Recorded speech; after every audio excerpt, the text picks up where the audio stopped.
창세기 8장.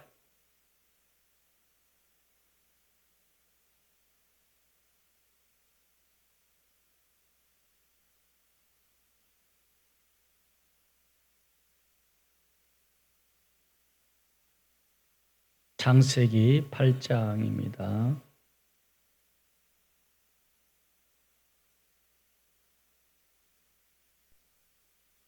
22절, 우리 한 절입니다. 다 같이요. 시작. 땅이 있을 동안에는 심음과 거둠과 추위와 더위와 여름과 겨울과 낮과 밤이 쉬지 아니하리라. 아멘. 아멘. 오늘은요, 성경적인 세계관, 성경적인 세계관 한 제목으로 한번 말씀을 보겠습니다. 성경적인 세계. 우리가 세상을 볼 때 어떤 관점에서 봐야 되냐 할 때 성경적인 세계관 속에서 한번 보자. 한번 봐봅시다. 제가 전부를 다 볼 수는 없습니다. 경제 분야, 뭐 정치 분야, 문화 분야 전체 볼 수는 없는데 큰 타이틀만 한번 보십시다. 4가지 정도로만 한번 볼 텐데요. 이 정도만 알아도 조금 세상에 흘러가는 걸 조금 우리가 기독교적 관점에서, 믿음의 관점에서 보는데 조금은 유익할 것 같아서 한번 잡아봤습니다. 첫 번째, 4가지 제목인데 첫 번째, 이것은 써도 괜찮을 겁니다. 기록에도. 첫 번째, 인간에 의한 완전한 평화는 없다. 뭐라고요? 인간에 의한 완전한 평화는 없다. 같이 잘못하면 우리가 속을 수 있는 게 뭐냐고 하면 사람에 의해서 좋은 세상을 만들 수 있다. 이런 이야기를 많이 하죠. 그리고 우리가 그런 환상 속에 살잖아요. 좋은 세상, 평등한 세상, 사람다운 세상, 사람이 살기 좋은 세상, 우리는 그런 환상이 있잖아요. 근데 여러분 착각하면 안 돼요. 사람에 의한 완전한 평화는 없습니다. 사람에 의해서는 완전한 평화가 없다. 그럼 이게 기독교의 세계관 첫 번째입니다. 자, 오늘 말씀 다시 한번 읽어봐요. 오늘 말씀 시작.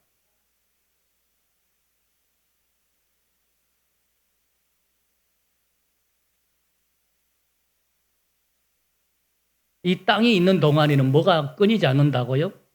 심고 거두고 추위고 더위와 여름과 겨울과 낮과 밤이, 그러면 이 땅이 있는 지구가 있는 동안에는 뭐 항상 혼돈이 있다는 말이죠. 창세기 3장 한번 찾아봐요.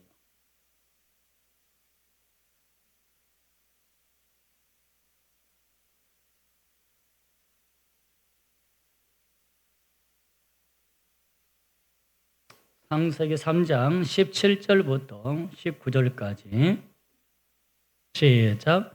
아담에게 이르시되 네가 내 아내 말을 듣고 내가 내게 먹지 말라 한 나무 열매를 먹었은즉 땅은 너로 말미암아 조를 받고 너는 내 평생에 수고하여야 그 소산을 먹으리라. 땅이 내게 가시덤불과 엉겅퀴를 낼 것이라. 네가 먹을 것은 밭의 채소인즉 네가 흙으로 돌아갈 때까지 얼굴에 땀을 흘려야 먹을 것을 먹으리라. 내가 그것에서 취함을 입었습니다. 너는 흙이니 흙으로 돌아갈 것이니라 하시니라. 땅에 뭐가 있어야만 된다는 거요? 수고. 뭐가 저주받아요? 땅이 저주받았어요. 땅이 저주받았으니까 어떻게 해요? 땅이 저주받았으면 사람들이 어떻게 해요? 그 저주받은 땅 안에서 서로 살려면 어떻게 해요? 싸울 수밖에 없고 부딪힐 수밖에 없고 사람은 갈등할 수밖에 없다. 그럼 이걸 우리가 알아야 돼요. 그래서 사람에 의해서는 이 땅에 온전하고 완전한 평화를 만들 수는 없다. 할렐루야.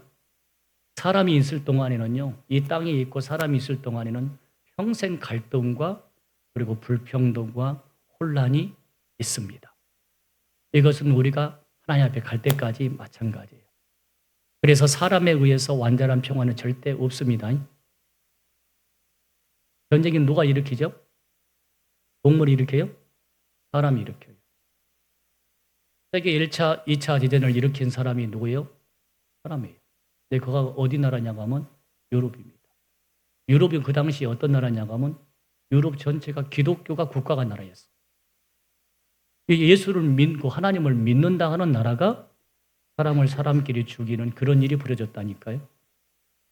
환상을 가지고 있으면 안 돼요. 착각하면 안 돼요. 여러분요, 완전한 세상은요, 이 땅에 사람의 의사로 완전한 세상을 절대 만들 수 없습니다.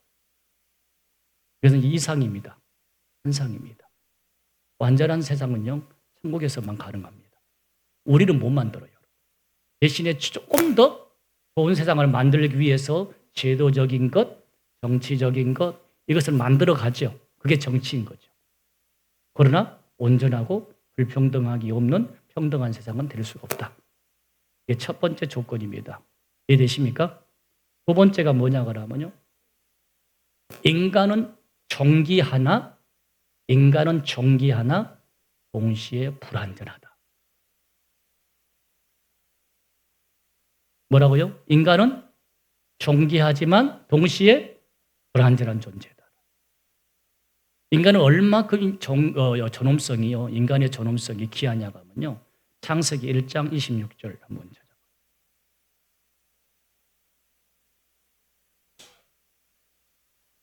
창세기 1장 26절.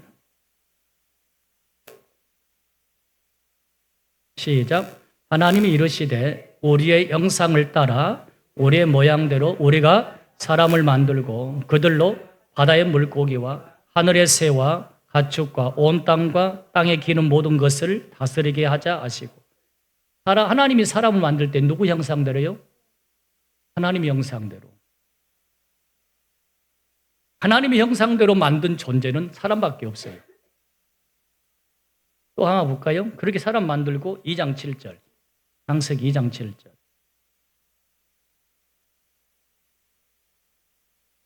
다 같이요. 시작. 여호와 하나님이 땅의 흙으로 사람을 지으시고 생기를 그 코에 불어 넣으시니 사람이 생명이 되니라. 자, 사람을 하나님이 형상대로 만들어 놓고 그걸로 끝난 게 아니라 사람 속에 뭘 넣었어요? 하나님의 생기, 하나님의 영을 부어 넣었어요. 그래서 생명, 하나님의 영이 있는 존재. 그래서 사람은요, 너무 존귀하죠.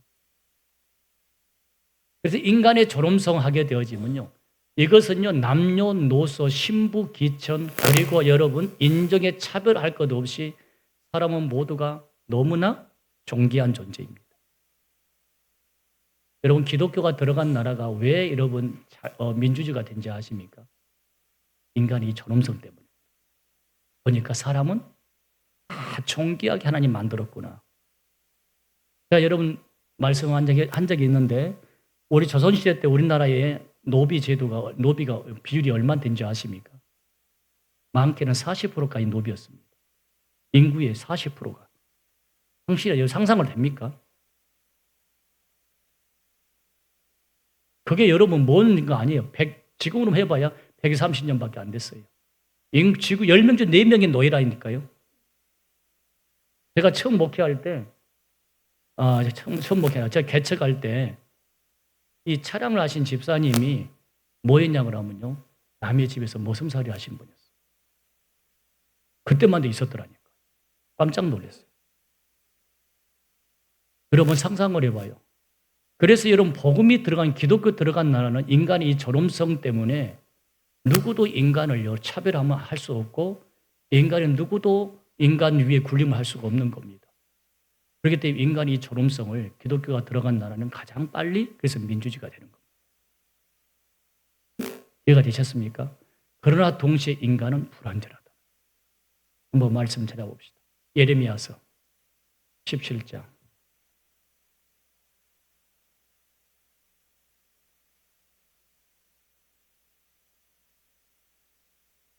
예레미야서 17장 9절 10절. 예레미야서 17장 9절 10절. 다 같이요. 시작. 만물보다 거짓되고 심히 부패한 것은 마음이라. 누가 능히 이를 알려마는. 나 여호와는 심장을 살피며 폐부를 시험하고 각각 그의 행위와 그의 형상대로 보응하나니. 보여. 만물보다 거짓되고 심히 부패한 것이 누구라고요? 우리 인간이라는 거예요. 이게 가장 존귀하지만 또 반대로 어떻게 우리는 불완전한 존재라. 또 하나 찾아볼까요? 창세기 6장 한번 봐요.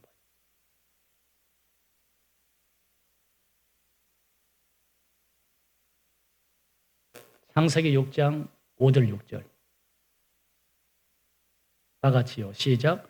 여호와께서 사람의 죄악이 세상에 가득함과 그의 마음으로 생각하는 모든 계획이 항상 악할 뿐임을 보시고 땅 위에 사람 지으심을 한탄하사 마음에 근심하시고.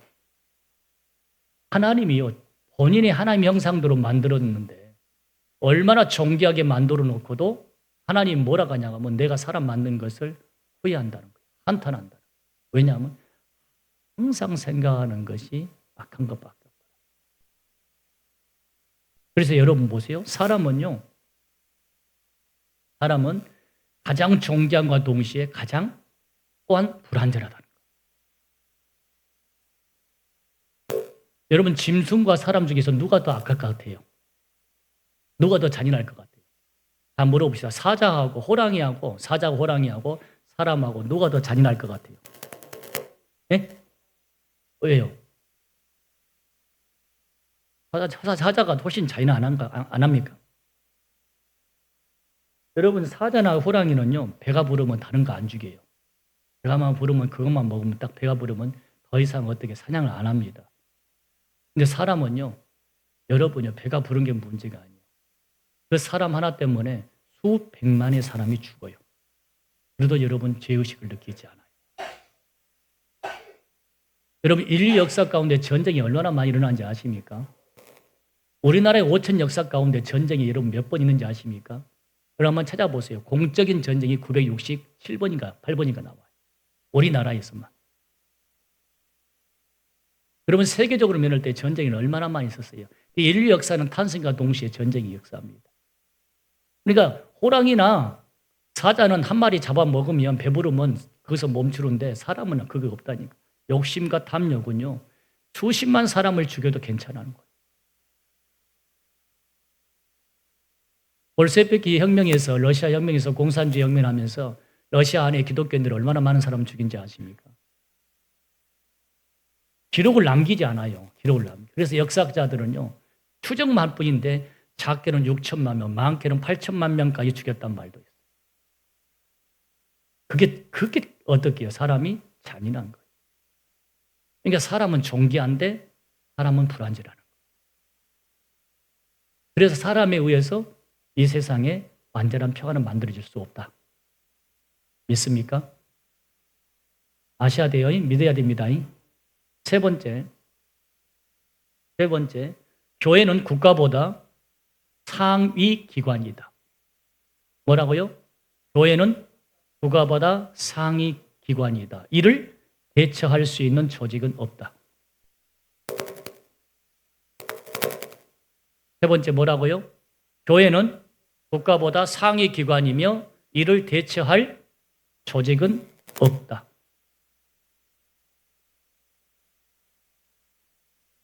마태복음 16장 19절 찾아보세요.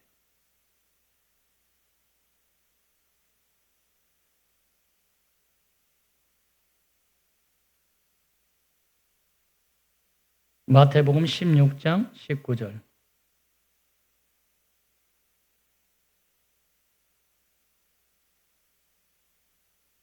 마태복음 16장 19절. 다 같이요. 시작. 내가 천국의 열쇠를 내게 주리니 네가 땅에서 무엇이든지 매면 하늘에서도 매일 것이요 네가 땅에서 무엇이든지 풀면 하늘에서도 풀리리라. 보세요. 천국의 열쇠를 내게 준다고 했어요. 내가 어디예요? 우리에게 준 게 아니라 교회에다 주는 거예요. 이 땅의 교회다. 어떤 교회? 바로 위에 베드로가 신앙 고백한 그 교회. 또 하나 말씀, 에베소서 1장. 봐요. 에베소서 1장.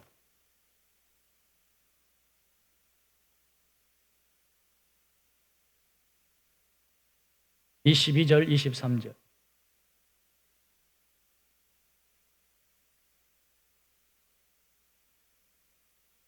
다 같이요. 시작. 또 만물을 그의 발 아래에 복종하게 하시고 그를 만물 위에 교회의 머리로 삼으셨느니라. 교회는 그의 몸이니 만물 안에서 만물을 충만하게 하시는 이에 충만함이라. 보세요. 만물을 위에 뭐가 있는 거예요? 교회가 있죠. 교회 위에 누가 계시죠? 예수님 계시죠. 자, 여기 보세요. 예수님이 승천하신 이후로 이 땅에 뭘 남겨놨죠? 그때부터 지상에는 교회가 있었습니다. 예수님이 승천 이후로 다른 게 만든 게 아니에요. 마을에가 만든 것도 아니고 병원에 만든 것도 아니에요. 뭘 만들었어요? 교회를 만들었어요. 그래서 여러분 기독교가 들어간 것은 반드시 뭘 한지 아세요? 교회를 세웁니다. 반드시. 마귀는 근데 뭘 헐어버려요? 교회를 헐어버려요. 반드시요. 왜 그런지 아세요? 이 말씀을 드릴게요. 교회의 역할이 뭐기 때문에 그러냐고. 여러분 교회는요. 우리 인간의 구원의 문제를 해결할 수 있는 곳이 교회입니다. 구원의 문제를 여러분 다룰 수 있는 것은 교회밖에 없어요. 여러분 세상에서 여러분 구원의 문제 가지고 누군가 여러분들에게 이야기한 거 있습니까? 없어요, 여러분. 어디 강좌에서 한번 해보세요. 어디 대학 교수가 한가 없습니다. 그 얘기는 어디서만 하냐면 교회에서밖에 할 수밖에 없어요. 교회만 하는 것입니다. 그러니까 교회에서는요. 예수 구원의 이야기 설교가 핵심이죠. 할렐루야. 인간의 구원의 문제를 다룰 수 있는 게 교회밖에 없어요. 두 번째는요. 그렇게 해서 구원받는 사람의 성도들의 삶의 목적이 무엇인가, 삶의 목적을 알게 하는 것이 교회예요. 그죠? 교회가 하는 게 뭐예요? 우리가 구원받았잖아요. 그럼 그 다음부터 어떻게 살아야죠, 우리가? 우리의 삶의 목적을 깨닫게 하는 것이 교회가 하는 거예요. 그리고요, 교회는 뭐 하냐고 하면 타락해 있는 우리 양심을 깨우는 역할을 한 것이 교회가 합니다. 타락해버리고 변질돼버리는 우리 이 타락한 이 양심을 교회가 아니면 어디서 여러분 이것을 다시 회복시킬 수 있냐 그 말이에요. 교도소 여러분 100개 지은 것보다 여러분요 교회 한 개가 훨씬 낫습니다. 아멘. 세상에 도서관 100개 한 것보다 교회 한 개가 훨씬 낫습니다. 근데 세상의 관점은 정반대죠. 왜 그래요? 그들은 하나님 관점에서 보지 않기 때문에 그래요. 교회의 역할을 모르기 때문에. 그리고 교회는요, 우리의 도덕과 윤리를 움직이기 시작하는 거예요. 그리고 우리 영혼을 깨우는 겁니다. 그럼 이것을 국가 갈 수 있어요? 나라 갈 수 있어요? 여러분, 나라가 국가가 우리 구원의 문제를 해결할 수 있어요? 우리 양심을 깨울 수 있어요? 교도소는 세울 수 있을지 모르지만 여러분 교도소 들어갔다 해가지고 여러분 교화된 사람이 있어요?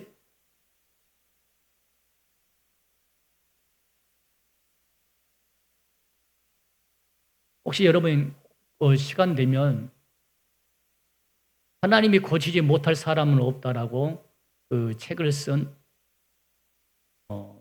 장로님 이름이 얼른 기억 안 나는데, 네, 박효진 장로님 혹시 여러분 간증 한번 들어보세요. 박효진 장로님.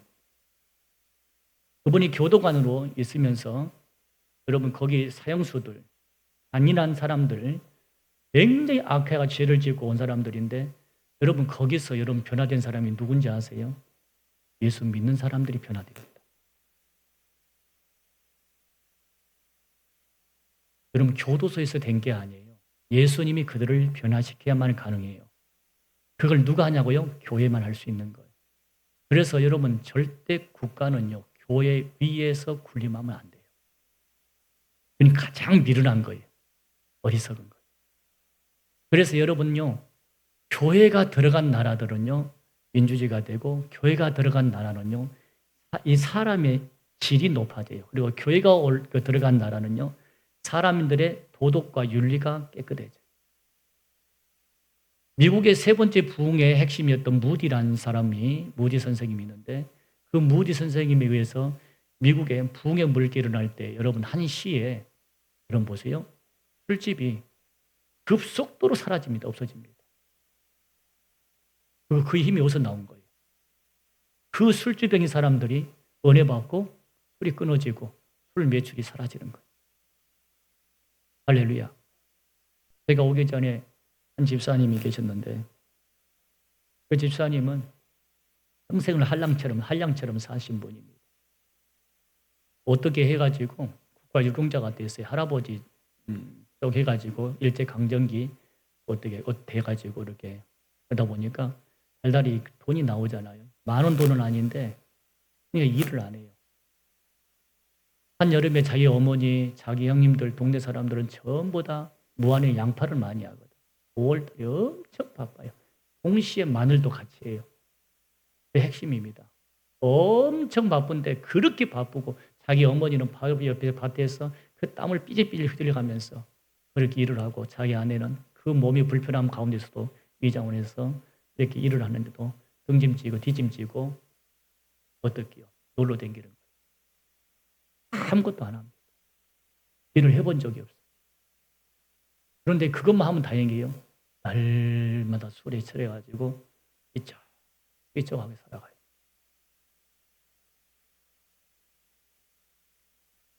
근데 그러다가 나중에 그분이 뭐가 생겨버렸냐 그러면 이제 도덕적인 문제는 제가 말하지 않을게요. 도덕적인 문제도 많이 있는데 나중에 마지막에는 이 구강암이 걸렸어요. 구강암. 그 음식을 먹지 못하고 그 죽처럼 있잖아요. 물처럼 생긴 거 있잖아요. 쭉쭉 빨아가지고 속에 넘겨가지고 겨우 살다가 작년에 이렇게 하나님께 갔는데 가기 전에 그분이 은혜 받고 가셨어요. 가능한 이유가 뭘까요? 누가 그 영혼을 그렇게 변화시켰을까요? 하나님 아니면 할 수 없어요. 그걸 누가 해요? 국가에서 해요? 국가에서 그 영혼에게 그 술을 끊게 만들까요? 해요. 누가 해요? 교회를 통해서 하는 거예요. 그래서 이 세상에는 교회 위에 절대 그 누구도 군림하면 안 됩니다. 교회 만물 위에 교회가 있고 교회 위에 우리 주님께서 계십니다. 할렐루야.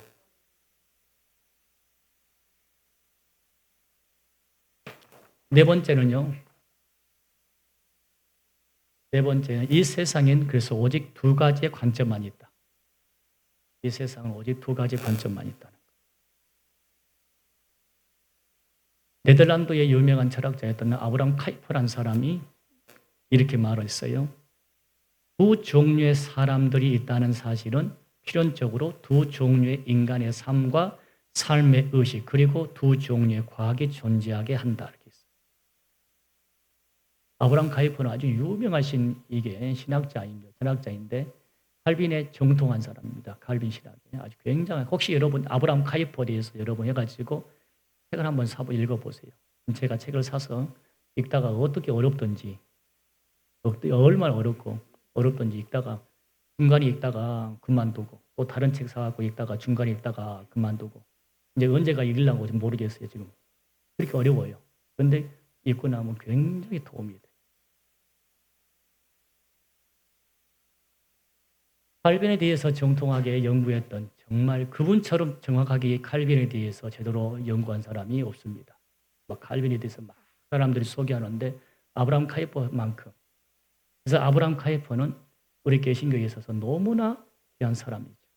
그분도 하는 말이 그랬어요. 세상에는 두 종류가 있다. 하나님의 관점에서 보는 사람, 사람의 관점에서 보는 사람. 이 세상 그 정도밖에 없다. 맞습니까? 여러분들은 어디 관점에서 보죠? 우리 세상을? 우리는 하나님 관점에서 보죠. 맞죠? 사람의 관점에서 보면 그 인본주의가 되는 거예요. 하나님 관점에서 보면 신본주의가 되는 거예요. 정치도 여러분요. 하나님 관점에서 보냐 사람의 관점에서 보냐 달라져요. 그렇죠? 경제도 마찬가지. 하나님 관점에서 보느냐 사람의 관점에서 보느냐. 문화도 똑같습니다. 문화. 하나님의 관점에서 보느냐 사람 관점에서. 세상은 이 두 가지밖에 없습니다. 자, 오늘 말씀 한번 정리해 볼까요? 첫 번째 뭐라고요? 인간에 의한 완전한 평화는 없다. 여러분 꼭 반드시 명심하세요. 인간에 의해서 만들어지는 완전한 평화는 없다. 두 번째, 모든 인간은 존귀하지만 동시에 불완전하다. 모든 인간은 존귀하나 그러나 동시에 불완전한 존재다. 세 번째, 교회는 국가보다 위에 있으며 이를 대체할 조직은 없다. 있어요? 믿어요? 네 번째, 이 세상은 하나님의 관점으로 보는 입장하고 세상의 입장으로 보는 관점이 있습니다. 우리는 뭘로 관점을 봐야 돼요? 그 외에 다른 관점이 없습니다. 두 가지밖에 없어요. 성도 여러분, 우리는 그동안 착각하고 살았어요. 착각이 아니라 속고 살았는지도 모르죠. 왜냐하면 우리는 사람에 의해서 이 세상이 좋은 세상을 만들 수 있을 거라고 우리는 믿어왔어요. 그래서 안 했어요. 저도 그렇게 왔다니까요. 그래서 여러분 정치만 잘하면 세상에 살기 좋은 세상 될 것이다. 그럼 물어봅시다. 정치 자랑해가지고 됩니까? 안 됩니까? 왜 안 돼요? 물어봅시다. 노골적으로 물어볼까요? 우리가 원하는 사람 여러분 대통령 뽑았어요. 할만해요? 좋아요? 반대로 우리가 원치 않는 사람 뽑았어요. 어디에 뽑혔어요? 살만했어요? 좋아했어요? 우리는 착각 속에 산다니까요. 사람에 의해서 우리는요 좋은 세상 될 거라고 생각하고 살아가는 거예요. 여러분 사람에 의해서 좋은 세상 될 것 같으면 진작 되었었지요. 인류 역사 가운데 벌써 얼만데 아담부터 여기까지 오면 6천년 아닙니까? 6천년 세상 속에 여러분 6천년이 세월이 흘러간 세상 속에 여러분 지상에 낙원이라 생각하는 나라가 있었어요? 있었습니까? 없었다니까. 우리가 이상적인 나라를 모델을 여러분 삼을 만한 나라가 있었어요? 없다니까 여러분요. 없어요. 그래서 이런 구호를 많이 외치잖아요. 알만한 세상을 만들어 보겠다. 그리고 사람이 주인 되는 세상을 만들어 보겠다. 그런 말 많이 듣죠? 근데 이러면 돼야 안 돼요? 안 된다니까요. 제가 여러분 하나 말씀할까요? 노골적으로 말할까요? 여러분 물어봅시다. 여러분 집에서 살고 싶습니까? 아니면 임대 집에서 살고 싶습니까? 대답을 해봐요. 내가 여러분 주지를 못하지만 말은 할 수 있잖아요. 여러분의 집을 갖고 싶습니까? 아니면 남의 집에 국가에서 준 임대집 주택에서 살고 싶습니까? 여러분 다 그러죠. 그럼 여러분이 정상적이라 같으면 어떻게 해야 돼요? 우리가 내 집을 갖게끔 만들어준 게 정치가 아닌가요? 맞아요, 틀려요?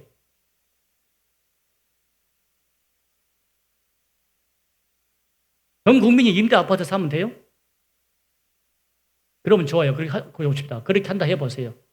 만약에 여러분 10만 원, 여러분 임대비 받다가 갑자기 정부에서 이번 달부터 50만 원 올리라고. 그럼 어떻게 할 거예요? 내 집 없는데.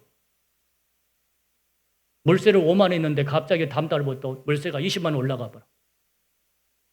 그럴 수 있을 것 같아요? 없을 것 같아요? 여러분 너무 여러분 순진하고 착해. 전기세가 여러분 이번에 10만 원 올렸어. 갑자기 다음 달부터 30만 원 올려버려. 전기 써야 안 써요, 그래도? 아니, 대답해봐요. 이 모든 것이 한나라로 여러분 다 가고 있잖아요, 지금요. 그죠? 얼마나 위험한지 아세요? 여러분, 전기 한번 나가봐요. 모든 것이 수도비라니까요. 그 전기가 어떻게 했냐면 옛날에는 전기 없어도 우리가 사는 길이 있었다고. 근데 지금은 전기 없으면 살 수 없는 시대를 만들어냈어요. 전기 하나만. 여러분, 물 한 번만 안 나오니까요. 다 수도비더만요. 그래, 안 그래요? 화장실 갈 수 있습니까? 세수를 할 수 있습니까? 밥을 해 먹을 수 있습니까? 뭘 해 먹을 수 있어요? 근데 전부가 다 뭐가 되죠? 한 곳에서 오죠. 전기도, 물도, 관리도, 나중에 주택까지 그려봐요. 그러면 한 곳에서 장가보면 어찌할 겁니까? 그런 세상 생각 안 해봤습니까?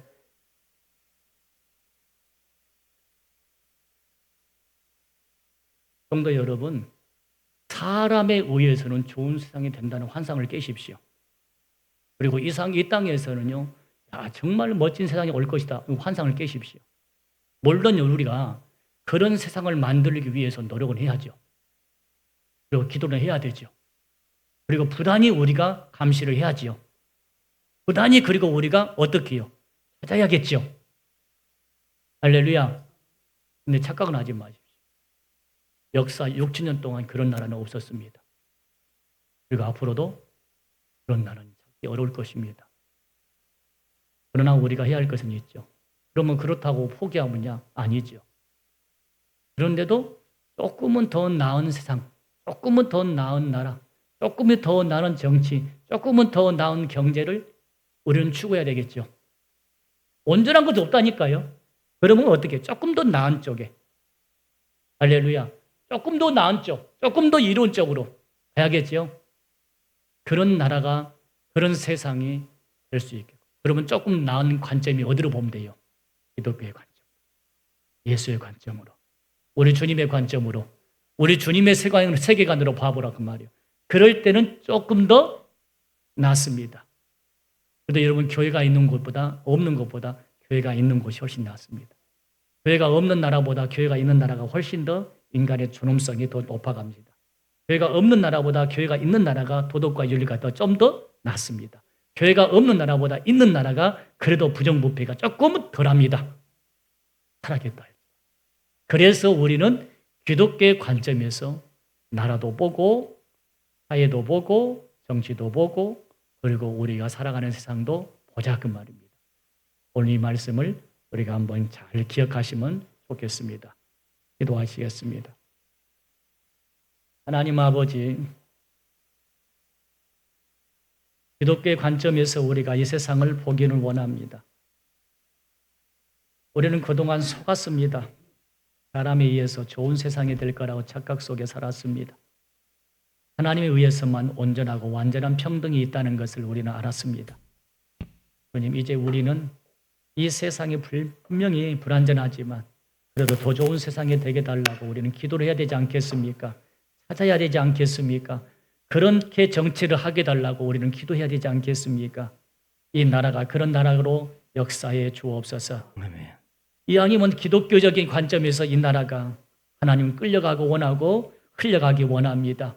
그래서 조금 더 도덕과 윤리가 그리고 인간의 존엄성이 더 존중받는 그런 나라, 그런 민족 대한민국이 되게 해 주옵소서. 우리에게 그런 기도의 사명을 허락해 주옵소서. 아멘. 예수님의 이름으로 기도하옵나이다. 아멘.